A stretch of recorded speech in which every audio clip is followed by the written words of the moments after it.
திருப்போரூர் முருகன் கோயில் உண்டியலுக்குள் பக்தர் ஒருவர் தவறுதலாக போட்ட செல்போனை திரும்பி வழங்க முடியாது என கோயில் நிர்வாகம் தெரிவித்துள்ளது. சினிமா பாணியில் நடந்த இந்த சம்பவத்தின் பின்னணியை விவரிக்கிறார் செய்தியாளர் நந்தகோபால். தமிழ் சினிமாவில் வரும் இந்த காட்சி போன்ற ஒரு நிகழ்வு திருப்போரூர் முருகன் கோவிலில் நிஜமாகவே நடந்துள்ளது. சென்னை அம்பத்தூரைச் சேர்ந்த CMDA ஊழியர் தினேஷ் என்பவர் கடந்த அக்டோபர் மாதம் 18ஆம் தேதி குடும்பத்துடன் திருப்போரூர் முருகன் கோவிலுக்கு சென்றுள்ளார். முருகனை மனமுருகி தரிசித்த தினேஷ் சட்டை பையிலிருந்து பணத்தை எடுத்து காணிக்கையாக செலுத்தும் போது தனது விலை உயர்ந்த ஐபோனையும் உண்டியலில் தவறவிட்டுள்ளார்.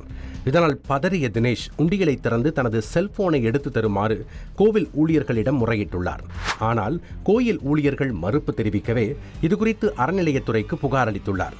இதனிடையே கோயில் உண்டியல் காணிக்கை எண்ணும் பணி நேற்று முன்தினம் நடைபெற்றது. அப்போது உண்டியலில் தினேஷ் தவறவிட்ட ஐபோனை அறநிலையத்துறையினர் மீட்டனர்.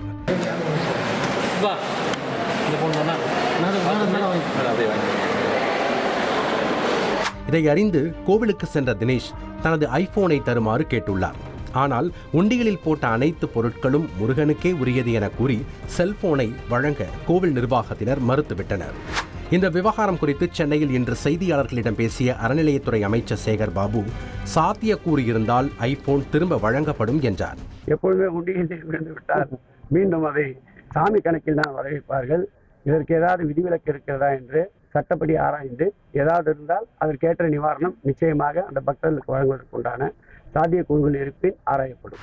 அறநிலையத்துறைக்கு தினேஷ் எழுதியுள்ள கடிதத்தில் ஐபோனை உண்டியலில் தெரியாமல் போட்டுவிட்டதாகவும் தனது போனில் உள்ள தரவுகளை வேறு செல்போனுக்கு மாற்றிக்கொள்ளவாவது அனுமதி அளிக்குமாறு வேண்டுகோள் விடுத்துள்ளார். செய்தியாளர் நந்தகோபால் வழங்கும் கூடுதல் தகவல். உண்மையிலேயே அவர் தவறுதலாகத்தான் செல்போன் உண்டியலில் போட்டாரா அல்லது வேறு ஏதேனும் காரணமா என கோவில் நிர்வாகத்தினர் விசாரணை மேற்கொண்டு வருகின்றனர். அறநிலைத்துறை உயர் அதிகாரிகள் எடுக்கும் முடிவை பொறுத்து செல்போன் ஒப்படைக்கப்படுமா இல்லையா என்பது தெரிய வரும். கல்பனா. நன்றி நந்தகோபால்.